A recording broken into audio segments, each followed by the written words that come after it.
welcome back to the Citizen channel. You're all staying safe and well, and another edition of I Didn't Know That. And this is a little bit out of order, but I've been waiting for the programme to come. Yes, Luton Town against Manchester City in the FA Cup. Yes, I've had to, of course, I wasn't down there, so I had to order and then wait for the programme to come. Yeah, so we got it, so we'll do it. So my apologies for being a little bit out of order to a couple of the other I Didn't Know That's that have been out recently. This took place on the 27th of February 2024. We're going to check out any facts and oddities and some great images, actually. Yeah, image of the day. I could have had 4 or 5 today. Some great historic images as well. So we'll have a look at that. Please, if you are new to the channel, push that subscribe button, push the bell notifications. Everything City, past, present, and as long as we can keep going. So join me. Let us know your thoughts. If you collect programmes or if you've got this programme yourself or anything to do with City, it'd be great to hear from you. I will reply or give you a like. And please, you can give City and me a like for this vlog. Press that like button. I'd be much appreciated. I'm trying to get to about 15 if I can. Anyway, if you can get to 10 usually. If you can get up to 15, 20, fantastic. So smash that like button, guys. It'd be much appreciated. Yeah, the cover. I don't mind the Luton covers. They've been all right this season. Simple, but with a nice clean presentation and message on them. Yeah, this one's stapled. It's actually come apart a little bit in the middle because the staple wasn't great. But I'm not going to quibble. I won't send it back. It's took ages to get it in the first place. It's a lot smaller than the league. Of course, we played them in the league, haven't we? That was back in December. That was 84 pages for £4. This is just 60 pages. Although you get a reduction, only £3.50, so can't complain too much, can we? Well, we can, but no one will listen. Did you know? Yeah, Luton, in their 2-1 defeat to United on the 18th of February, a few days before this, Luton striker Colin Hulston was making his first Premier League appearance for almost 10 years. His last was with Fulham back in May 2014. So well done. Luton recently lost 4-1 at Anfield, but took a shock lead, of course, 1-0 through an Ogbonna 12-minute header. Ogbonna himself moved to Ireland in 2005 with his family, and he's not unexpectedly, he probably had a choice of two, didn't he? Most are either Liverpool or United. Not unexpectedly, like most of his family, is a Liverpool fans, but he enjoyed scoring that goal. Yes, from the past, of course, this is kits from the past. This could have qualified for image of the day as well, but just take a look at this season 97-98 Luton goalkeeping top. It is a sight to behold, isn't it? Very odd, and it is very odd because its main colour as well is orange, but surely the Luton home kits in 97-98 would have been orange as well, so I'm surprised he was allowed to wear it, but I suppose it's that garish that he probably got away with it. And it was designed, of course, by the Pony kit, wasn't it? Pony design team. Can I say it's Pony and Trap? Rhyming slang? Probably. Up to this game, only Arsenal had scored more headed goals than Luton. They'd scored 13.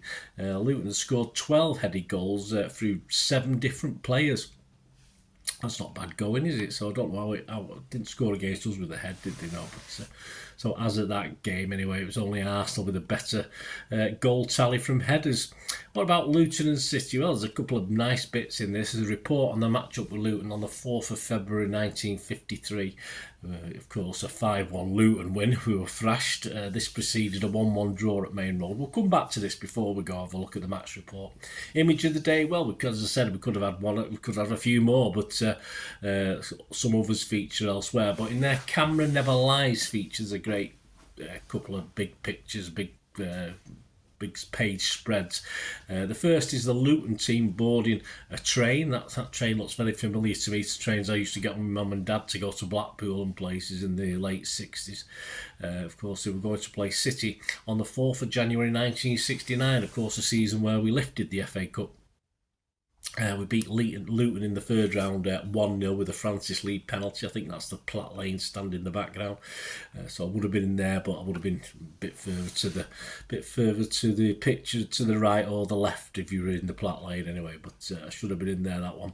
And I love the bags. I love those. There's a KLM bag there, which is fair enough. But there's a couple of Adidas ones, or we used to call them Adidas in my day. Adidas ones as well. But I remember Adidas being the first real brand as kids in the late 60s. 60s, 70s that we saw them. You could buy these sort of school bags. People, the posh lads had an Adidas bag. We just probably had a Tesco bag or a Co-op bag or something. But of course, and then Adidas shirts. When I was a teenager, everyone wanted an Adidas shirt. It wasn't specific to a football team, it was just a colour, but yeah, so they were sort of the first branded thing we got to see as kids. And that second image, an action shot from the 5th round match on the 12th of February 1938. A 3-1 win for City, this one, with City scorers Doherty and Heel and an own goal as well. But we would then go on to lose the quarter-final at Villa Park against Villa 3-2. But that's a great action shot of the game. I just love the kits. I just love the socks. I mean, you don't get flimsy shin pads in those days, do you? Right, back to the 4th of February 1953 and the preceding 1-1 draw at Main Road. Just have a quick look at this match report in the programme. Not the greatest reading, but hey, that's, we take the rough and the smooth, don't we? Right, on a blustery day, this is the first game at Main Road. On a blustery day, the town played with the wind in the first half and were disappointed to concede a goal from 20 minutes when Ivor Broadis fired a left foot shot after Bob Morton could only half clear a Don Revie free kick. City went close a couple of times after that, but just before the interval, Pye was sent sprawling just outside the box and he hammered home the free kick after Bernard Moore had dummied to take it.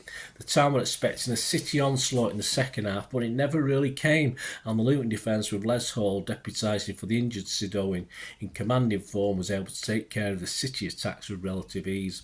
The replay took place at Kenilworth Road the following Wednesday afternoon, and a crowd of 21,991 reported sick for work. All the games took place in the afternoon in those days, and watched as the town used the same blitz tactics they had employed against Blackburn in the opening minutes of the previous game in the FA Cup. This time Pye set up Gordon Turner back in the reshuffle side following a bad injury sustained by Wally Shanks at Main Road, who blazed the ball home in the second minute and then played a clever pass to Bert Mitchell, whose cross was turned into his own goal by Roy Little shortly afterwards.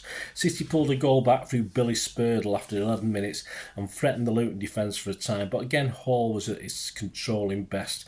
The next goal was always going to be important. It fell to Luton Town when Pye set up Turner again a minute from the interval, who scored from close range. The result was put beyond doubt 4 minutes after the break when Mitchell took another pass from Pye in his stride and steered the ball past Bert Troutman in the City goal. With the pressure off, the town attacked at will, and it was only the brilliance of the ex-German prisoner of war Troutman who prevented a cricket score as demoralised teammates threw in the towel. The Hatters did net a fifth just before the end, when for once Pye was not involved, leaving Bob Morton to set up Turner for his hat-trick goal. Pye was at his imperious best that afternoon, with the City players unable to get anywhere near him, but it's reported after they had not felt well before the game and was packed off to bed with suspected flu straight after. City were probably relieved they did not have to face a fit Pye. I think we probably were. I think the teams that day, I think they went on to get beat by Bolton in the next round, unfortunately Luton. But the teams, Luton Town, Bainham, Jones, Ahern, Morton, Hall, Watkins, Cullen, Moore, Pye, Turner and Mitchell. And the City team got absolutely, let's face it, annihilated. Troutman, Brannigan, Little, Revie, Ewing, Paul, Meadows, Spurdle, Williamson, Broadis and Cunliffe. So there you go. Hope you enjoyed that little look. I didn't know that. Luton versus City from the 27th of February 2024. Sorry, it's a little bit later, out of order, but hope you enjoyed it anyway. Let me know your thoughts and memories. It'd be great to hear them. Thanks very much, guys. Until we meet again. Oh, that's one thing, don't I? Please stay safe, Blues. Come on, City. Bye for now.